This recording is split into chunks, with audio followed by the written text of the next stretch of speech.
morning. I'm Jim Check. You're watching Kelowna Now. I have with me on the phone Ian Burns. At some point this week, we're going to have his face on here. But the really big story today, and I mean the really big story, is obviously Donald Trump's inauguration.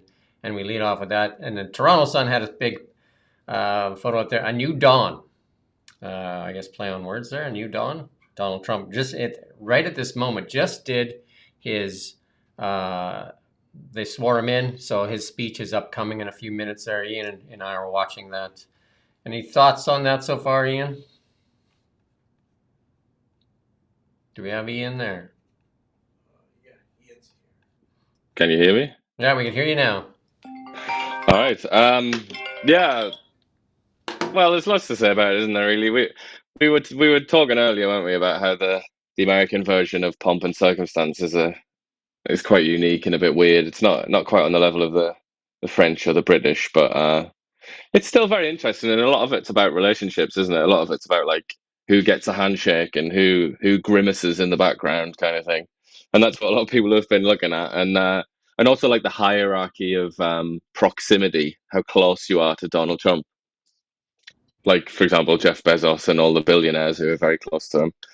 But no, I mean, he's now. I'm looking at it now. He's just about to start his speech, so that's. I think that's the meaty part to find out what he's actually going to say, what he's going to promise to do.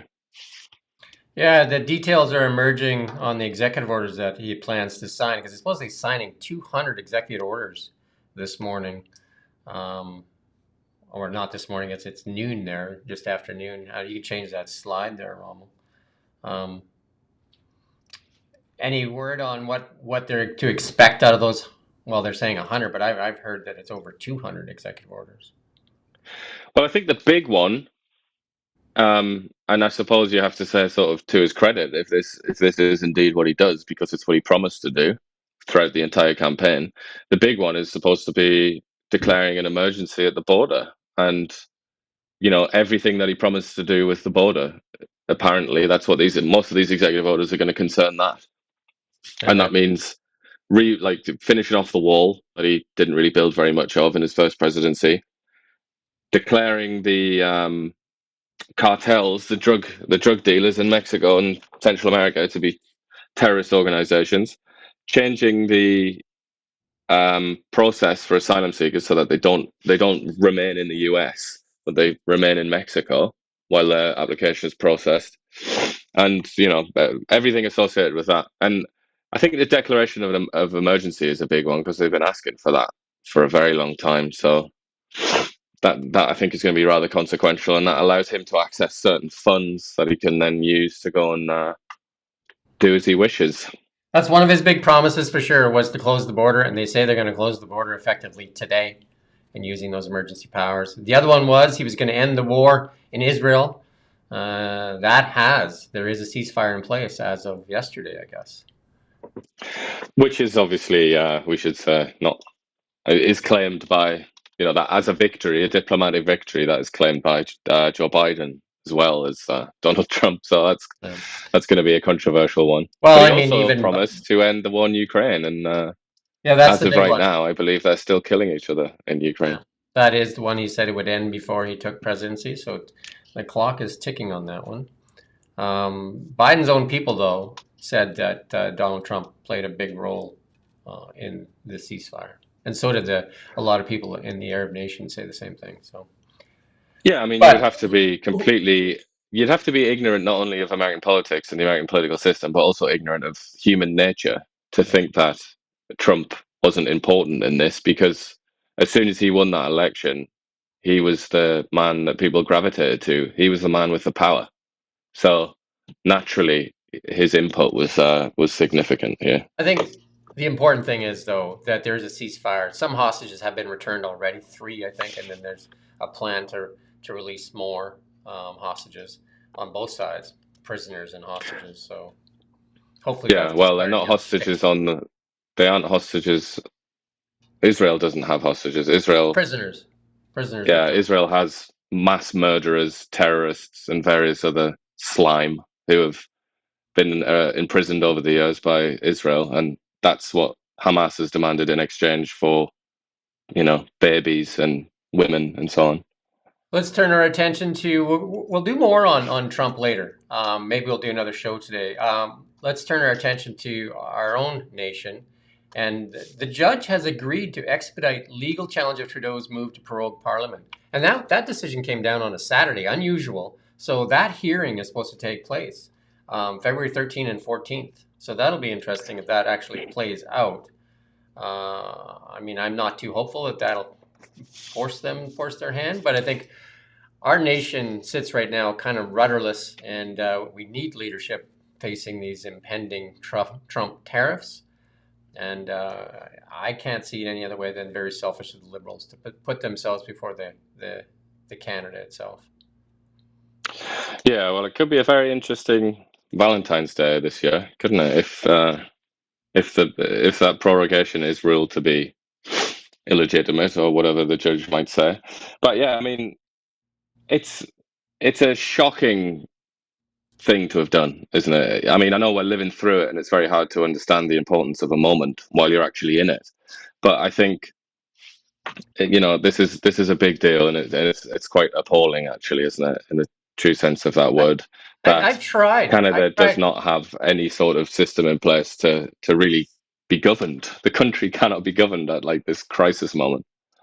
I've tried really hard to see the other side and had discussions with some people that are defending it. And I just can't see it as anything other than being selfish. And, you know, like the argument from, you know, like some people that are diehard liberals is that, well, the Liberal Party needs some time to put its house in order. I mean, they've had 9 years to put their house in order. And right now, at one of our biggest crises and one of our darkest moments in economic history, we are basically without a strength of leadership and a mandate. Yeah, I mean, I think the only argument I haven't even heard this argument being made myself, but I've made this argument like in an attempt to understand from both sides, and I think the strongest argument is that it's fundamentally important for the strength of Canadian democracy that there is a proper opposition, let's say. And so if we're going to assume that Pierre Poilievre is going to win, as the polls suggest, it's crucial that there's a proper opposition. And if there are two main parties in Canada, the Liberals and the Conservatives, it's crucial that they are both functioning and they both have reasonably strong candidates. Otherwise, there could be an imbalance in power. That's pretty much the only argument that I can conceive of that makes any sense. My counter to But that even would be, though, they've had like a long time, like they've been suffering in the polls for a long time. They've had the ability to do this for a long period of time. Like the pressure for Justin Trudeau to resign has been around for like almost a year. yeah, and everything will go back to him ultimately, and that is as it should be, since he's the sort of the leader. He's the big man of the nation. So it is going to be laid at his doorstep. But the Liberals, you know, they also maybe are going to have to take some blame because they've had the opportunity now, as you say, to have removed them for a very long time. It's not all about him just to resign. It's also about the caucus to put pressure on him to resign. And the truth is, it wasn't really there till very recently. Boris Johnson felt that pressure in England when they just all started resigning, and he finally just resigned. Yeah, and you know that happened. That happened to Boris. Before Boris, that happened to Theresa May, who he toppled her. Then it also happened to Liz Truss, who succeeded Boris Johnson. So, you know, in Britain, or at least the Conservative Party, once they realise that their candidate is a dud, or that they're finished, or not their candidate necessarily, sorry, their leader, once they realise they're done, they really get rid of them quite quickly.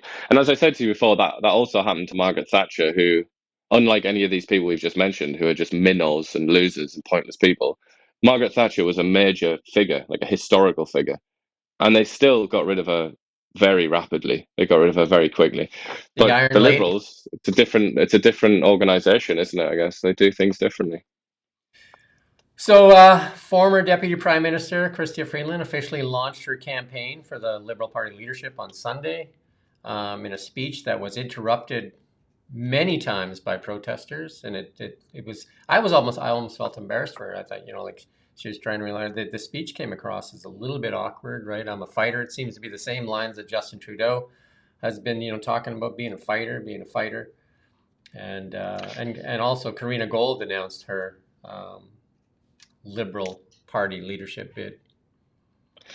Yeah, I think she's, she can't really she can't be expecting to win, I don't think, Gould. I think with her, I feel like it's more one of those candidacies similar in America to like Vivek Ramaswamy and some other people where they kind of run just, they're not really running for the job. They're running for they're not running to be prime minister. They're running for a big job in the future, kind of thing. They're just trying to Raise their increase profile. Raise their yeah. profile, get it out there. I think last time I looked, Chrystia Freeland had like 39 MPs backing her, and I think Carney had under 20. But a bunch have come out recently, even this morning, supporting Mark Carney.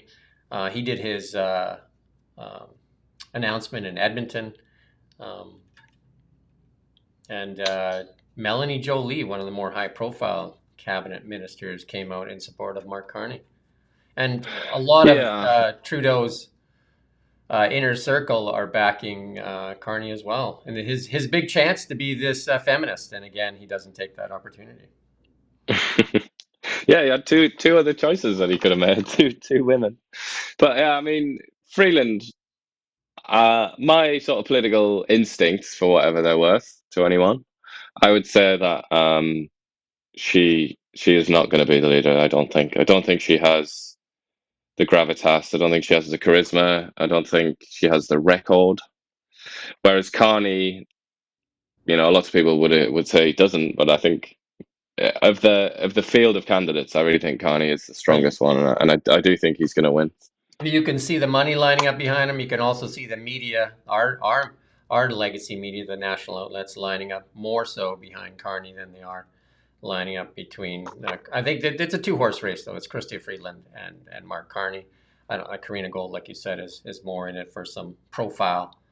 And it's these two.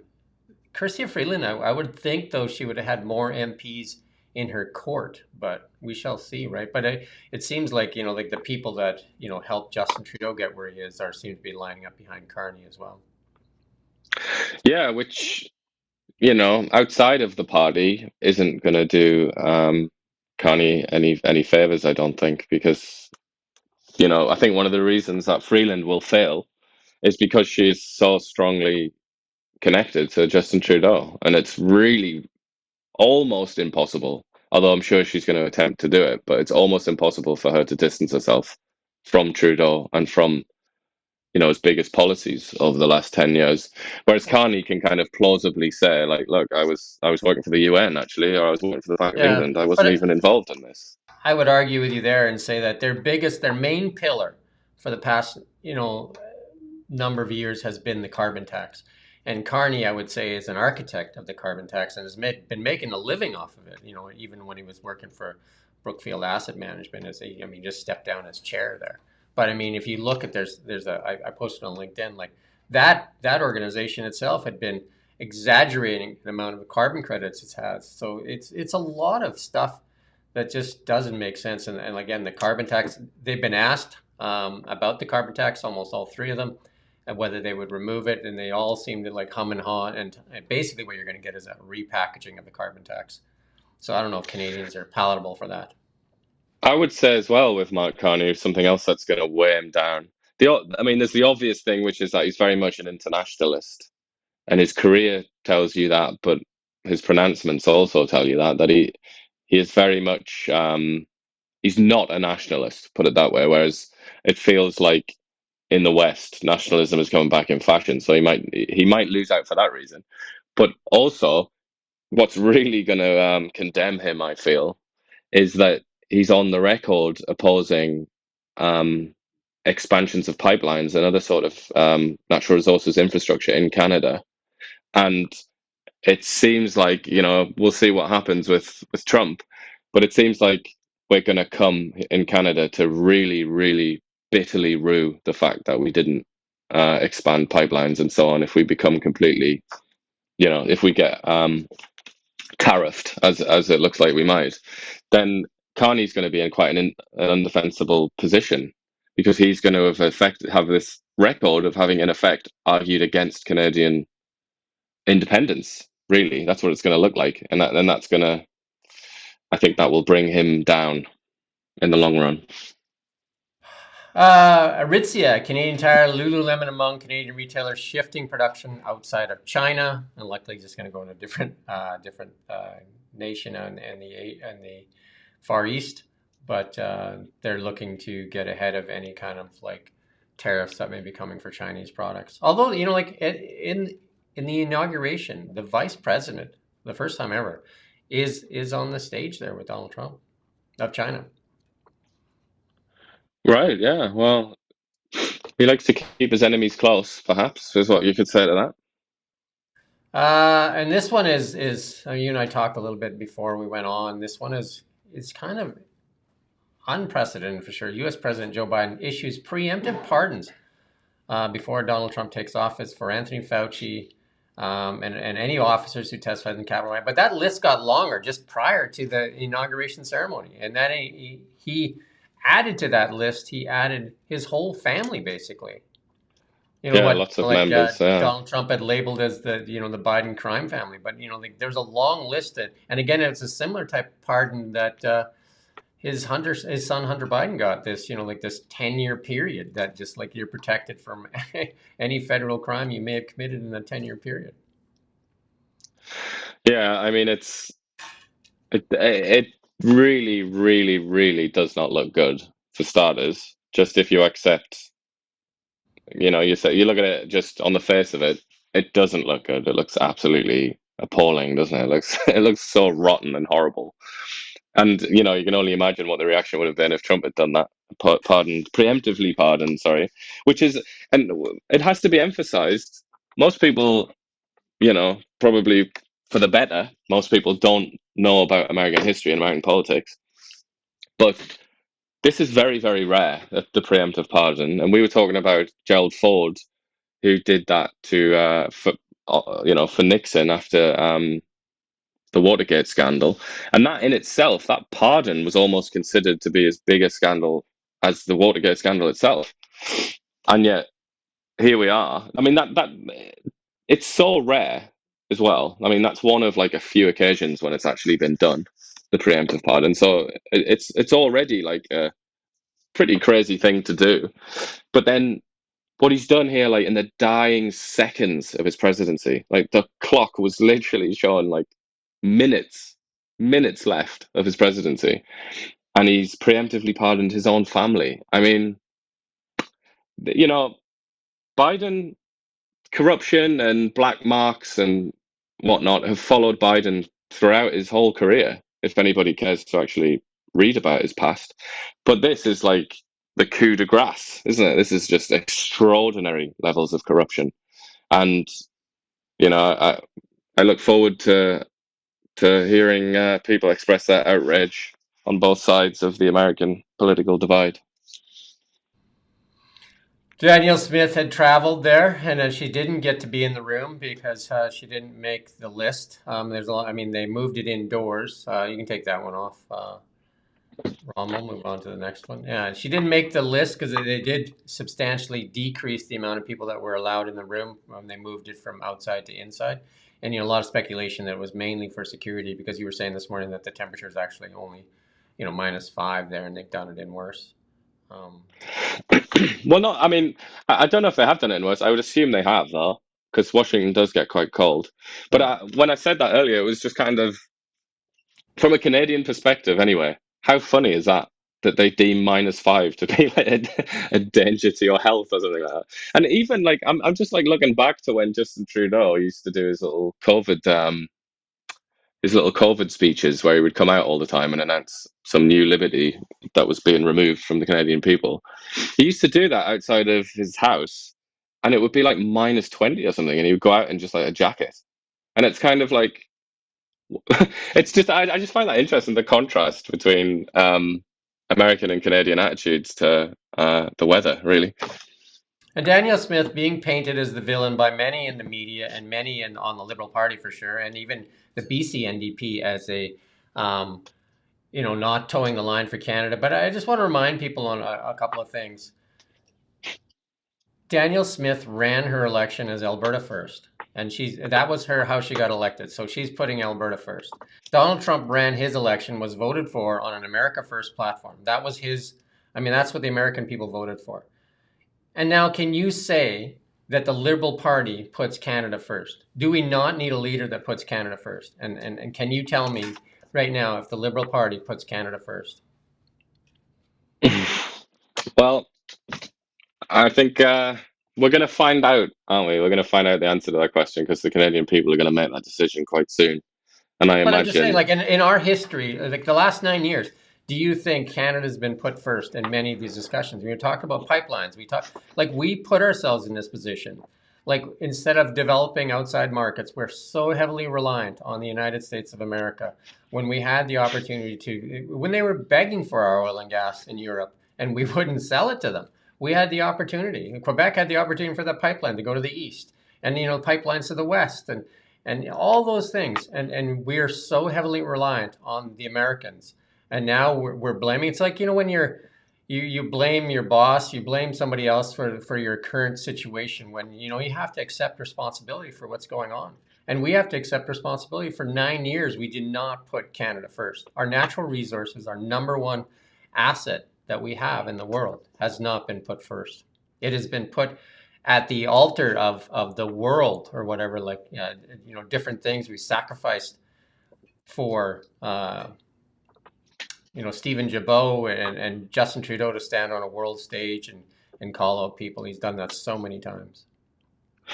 yeah, I think another way to express what you're saying there, that maybe is more palatable to certain people, would be to say that the Liberal Party under Trudeau has made a virtue, almost the premier virtue of all virtues, out of internationalism, and looking at Canada as just one country among many on planet Earth, kind of thing. I think that's probably like how Yeah. Well, that's he said it maybe how himself. they would refer to it. But the result of that is, as you say, it's meant things like saying no to. When we say natural resources, let's rephrase it. It means saying no to wealth, basically. So they've turned Prosperity. down Canadian wealth because they've looked at the chart of carbon emissions and increasing world temperatures and said, we have to do our part. So we have to say no to this wealth because we need to bring the temperature down, bring the emissions down. Whereas, sadly, the rest of the world, or much of the rest of the world, doesn't care even slightly about that, and in fact actually laughs in the face of Canada when it does that.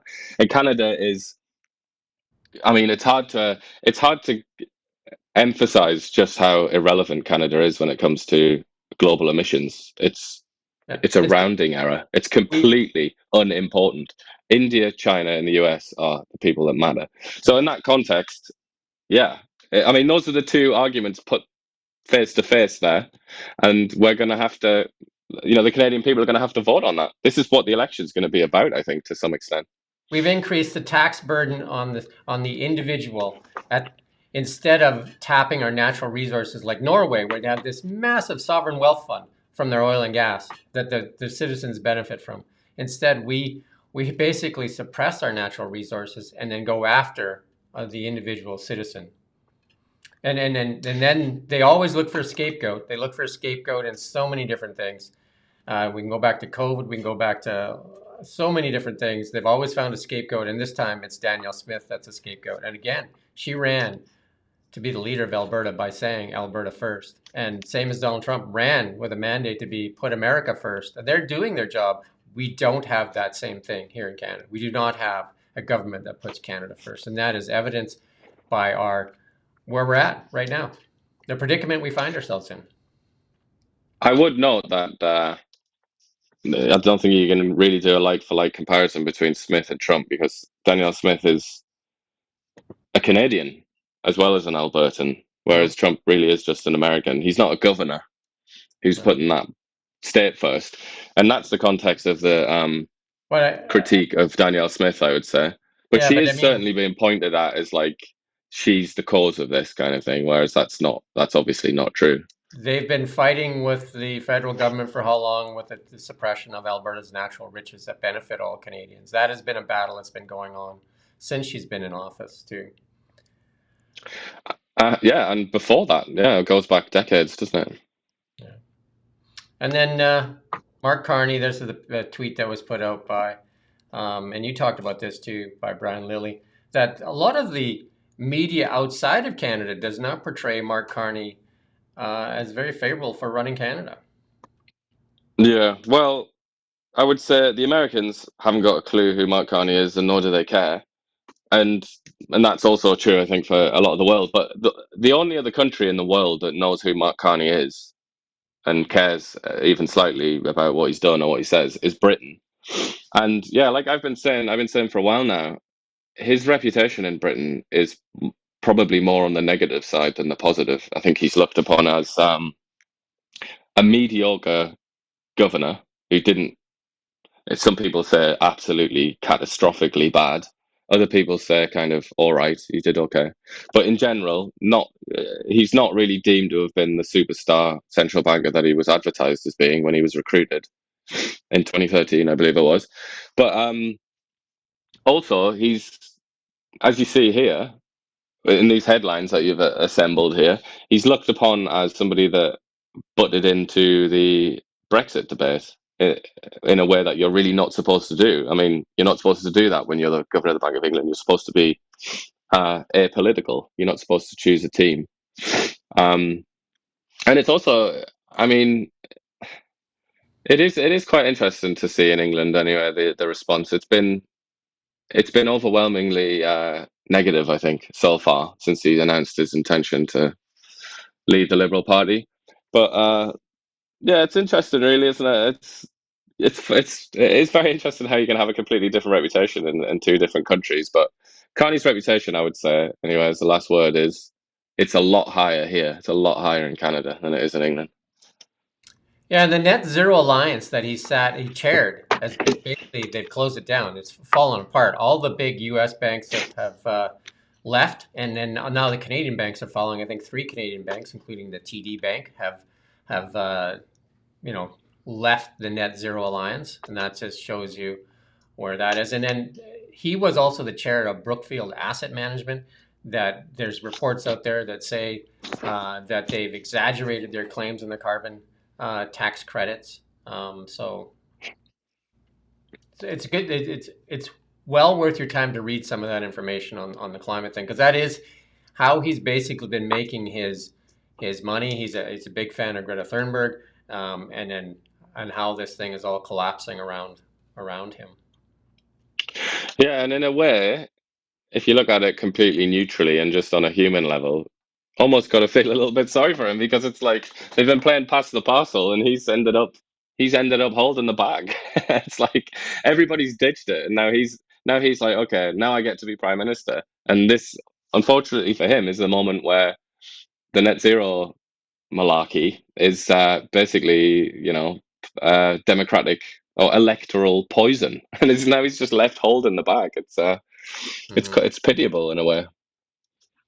Uh, with Hollydone and Blacklocks, we have struck an agreement there where we can talk about some of her stories, and they do some great work at Blacklocks. In this one that they put out, it looks like the CBC is looking for more money for ads they can't sell, and the Heritage Minister is likely going to provide that extra money.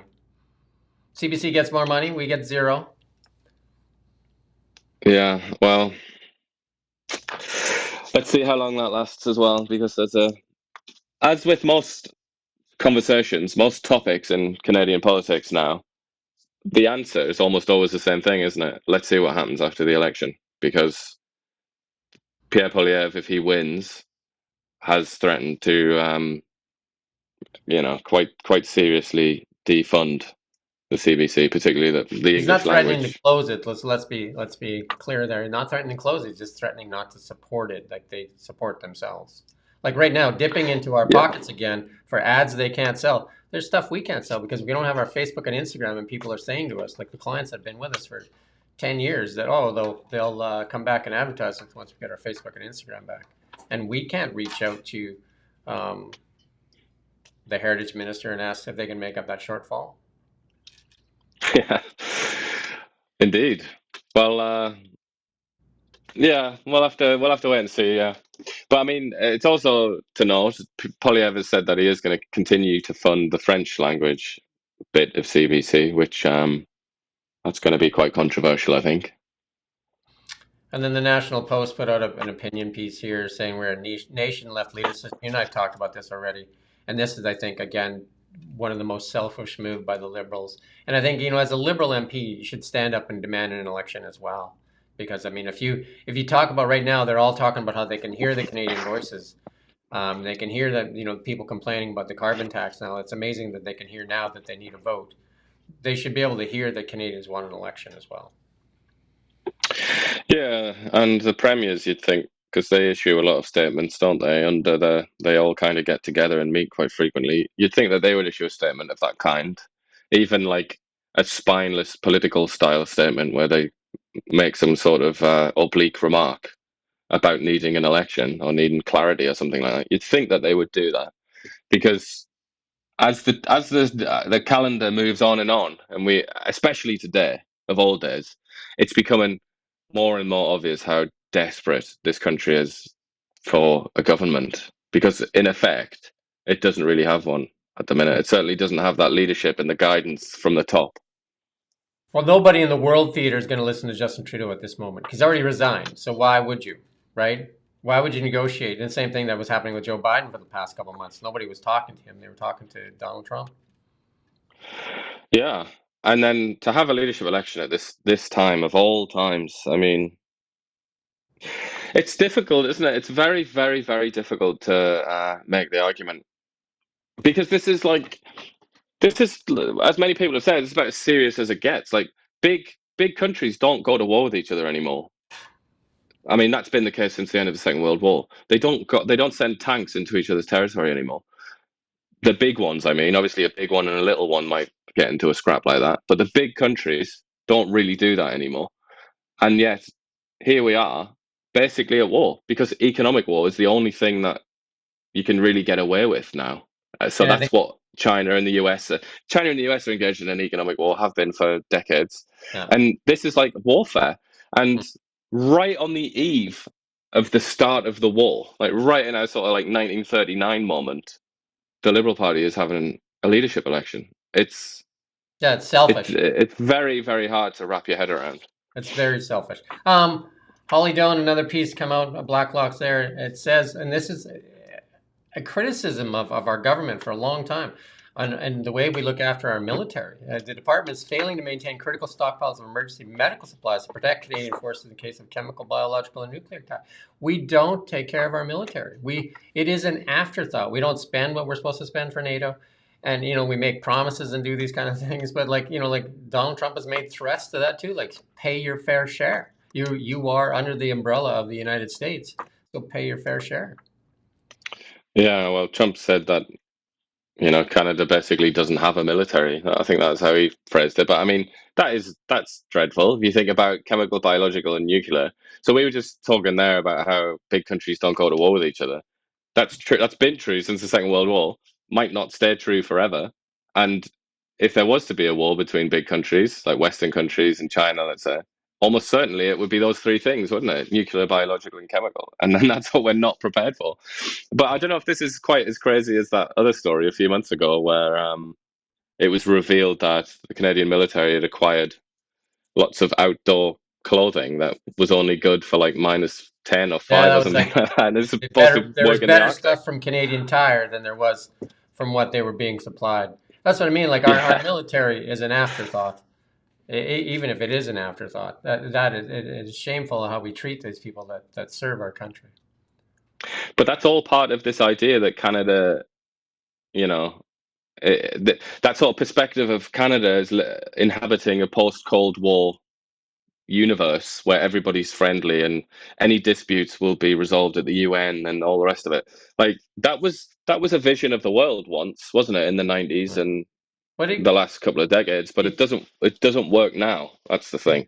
it contradicts, when Justin Trudeau stands up there and and is screaming about how we need to fund Ukraine for a war, and yet we don't fund our own military. Yeah, and this same conversation is going on in other NATO countries and like European countries. This debate is going on in Germany, for example, and obviously Britain. I mean, Britain, their military is completely hollowed out. They have, I think they've got something like 70,000 soldiers or something, like a really embarrassingly small amount of soldiers, and yet they're giving tens of billions of pounds in their case to Ukraine, because I mean the truth is they would rather somebody else did it because they don't want to build a military. They don't understand militaries. They don't really like militaries. I think a lot of the elite across the Western world. So they would rather just give money to someone and hope that the problem goes away rather than have to actually Is build their own military. Does that center around Justin Trudeau's statements about Canada is a post-nationalist state too? Does that part play into that?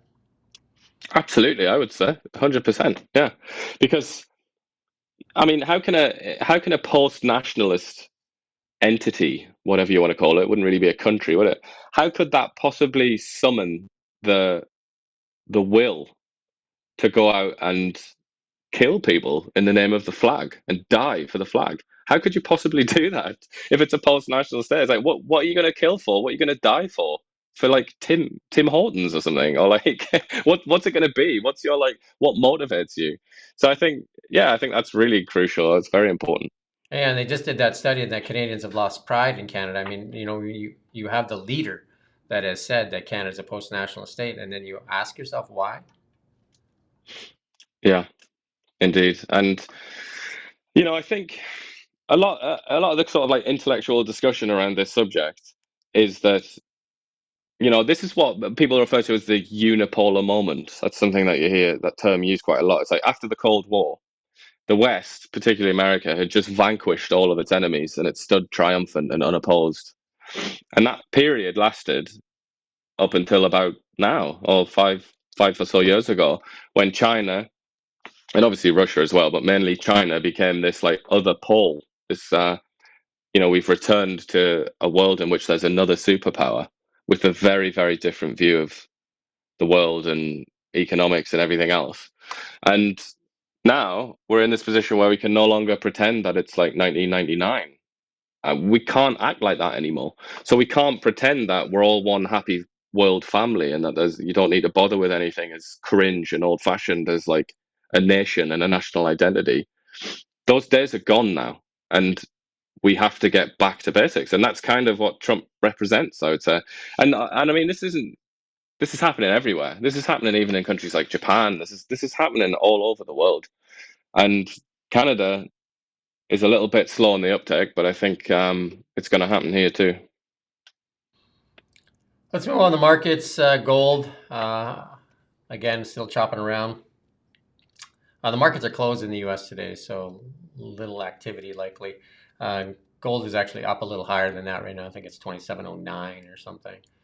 And then Bitcoin went as high as 108,000 or something like that. I don't have the chart here for some reason.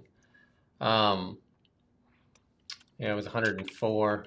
I think it went as high as 108 or something like that too. But the big one for sure is Canadian dollar responding to the tariffs being delayed at the least, saying there's not going to be tariffs today. So the dollar did jump this morning. You can see that little spike there in the bottom right corner there. So again, like I said, if we get a change in government and a mandate that allows us to tap our natural resources, you're going to see a strong rebound in the Canadian dollar. If all of a sudden we say that we're going to tap that wealth for ourselves and for Canadians, that dollar is going to respond very, very well, and that'll be to the betterment of most Canadian consumers. Yeah, well, the fundamentals cannot be denied. Canada's a huge country. It's got lots of natural resources, lots of farmland, the best educated population in the world by some measures. Hydropower, nuclear power. And also obviously up until today, maybe a good relationship with the United States, the world's largest economy. There is, and also Pacific and Atlantic coastlines and Arctic if the ice is going to melt.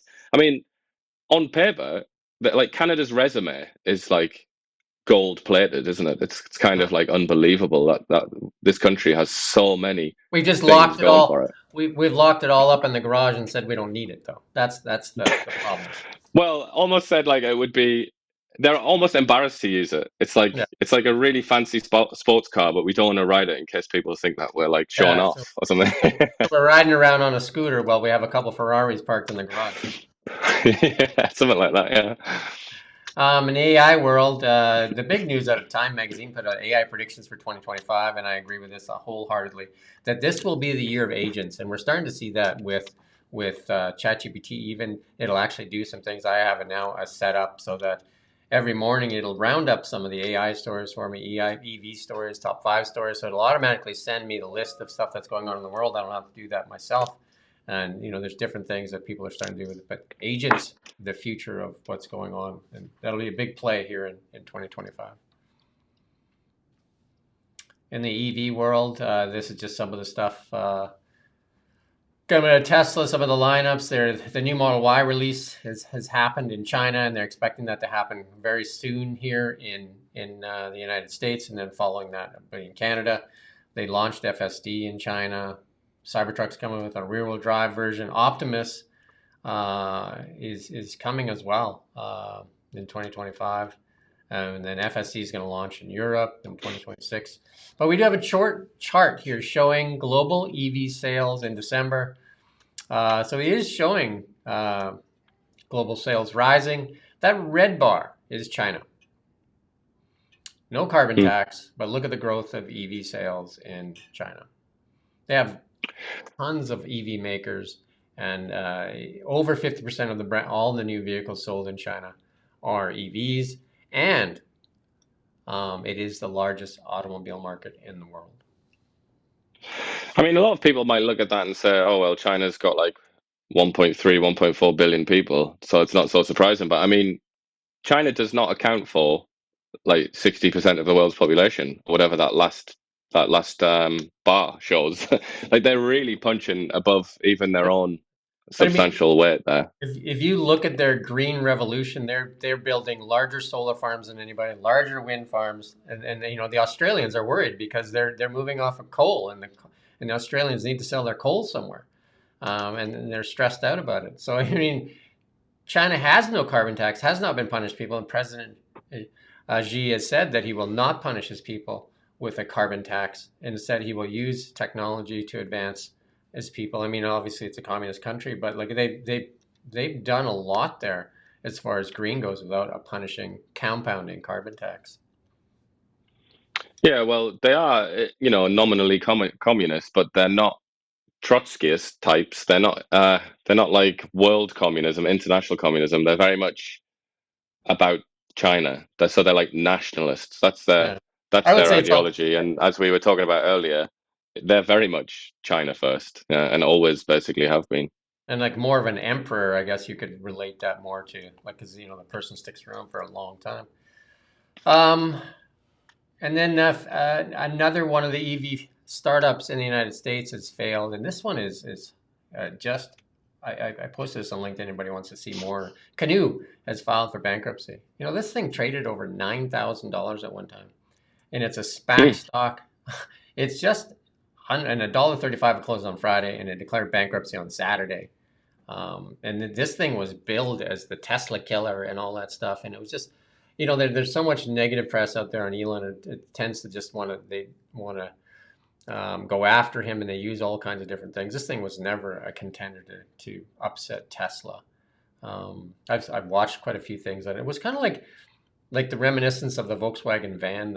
I can't remember what they call that. The bug in the van is called something, and it has a kind of a cult following. But if you look at this van, it's very kind of similar. I watched quite a few videos on it. Was never interested in investing in this one though, but it is filed for bankruptcy protection.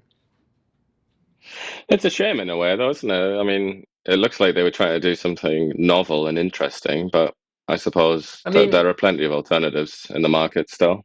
Elon has said this over and over again.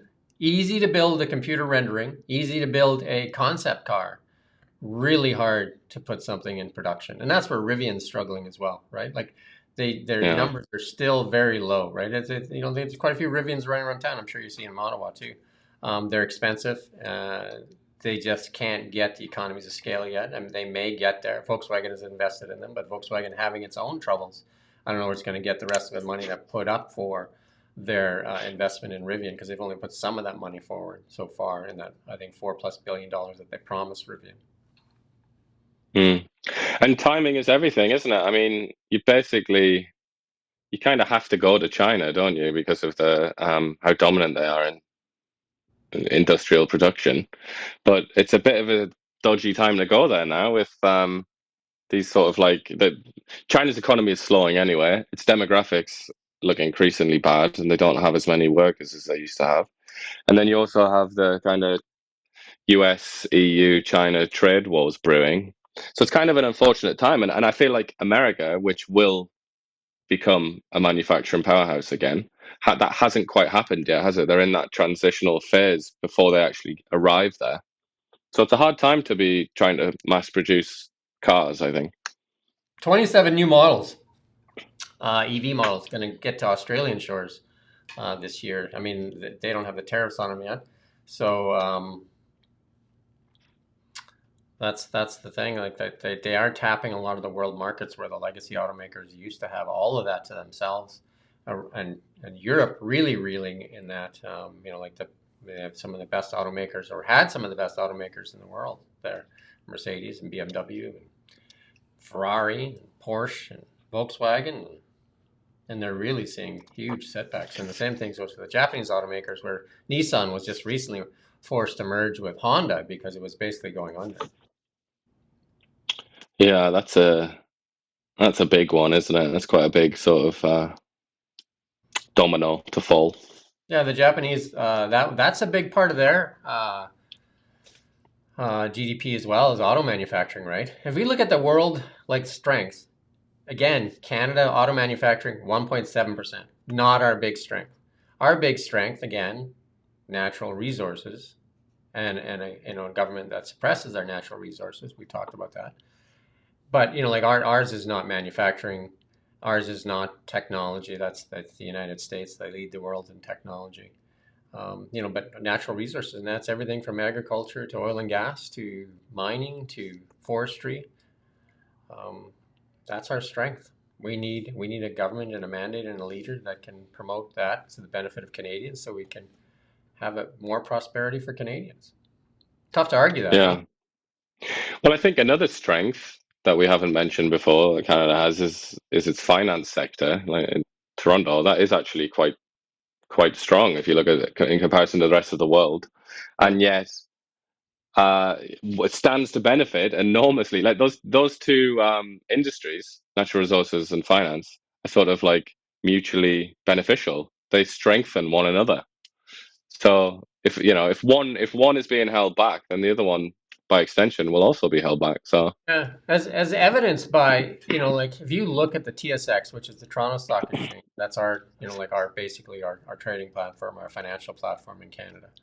It's dominated by our resource sector. Yep. And there you go.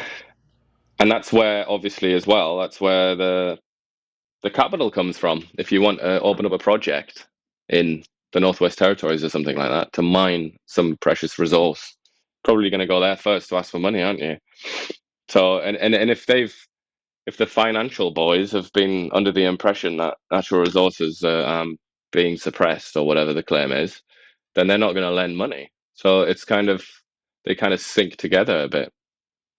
Well, we may do another segment today just to catch up on what happens with the United States today and see what comes out of all those executive orders and how much of that affects Canada right out of the gate. But right now I'm going to let you go so that you can go and see where that is, because I'm sure he's made a speech by now, and maybe he might be signing some of those orders so we can get kind of an idea of what effect, if any, that'll have on Canada on day one. Yeah, well, I'm just looking now, and he has finished his speech. He just got a hug from the velvet jacket wearing singer, and I think he is now going to go on to sign the orders. So now he's down to business right away. Did you watch the rally last night too? And they ended with the YMCA. That was a big boost for that old song, right? While Trump stood on the stage, didn't he? And kind Yeah. of he was like part of the act. And The I village like people how being like Trumpies is quite a surprising thing, I, isn't it? I like how he introduced them. You know, the same group from the past, but maybe not as thin as they were in the past. No, I mean they're having their like second wind, aren't they? They're getting their last their last hurrah. They're loving it for sure. I mean, it is. You know, a lot of people are screaming that like the type of song it is and stuff like that. But it definitely has a catchy beat, and I'm sure they're doing very well with it. But it's also something that Trump can pull off. Like he can simultaneously be this like alpha male figure, this patriarch, but also like a bit camp and a bit silly. I don't know how he does that, but he figures out that combination because it doesn't seem to affect his like his masculinity or whatever, his prestige when he's like sat like his trademark song now is basically one of the most famous gay songs ever. But And there you go, he does it. and a lot of people close to him say that he has a sense of humor, and you could say the same thing about Elon Musk. Maybe that's why they get along, because Elon Musk has a very sarcastic sense of humor as well, and he loves to make himself laugh. Yeah. Anyway, we do thank you for watching Kelowna Now, and maybe we'll see you a little later in today. And we do have Renee Merrifield on tomorrow morning, and I'm sure we'll be talking a lot about the election and the Canadian response to it. Thank you for watching Kelowna Now. We don't just report the news. We live here too. We're your neighbors, bringing you stories that matter to all of us.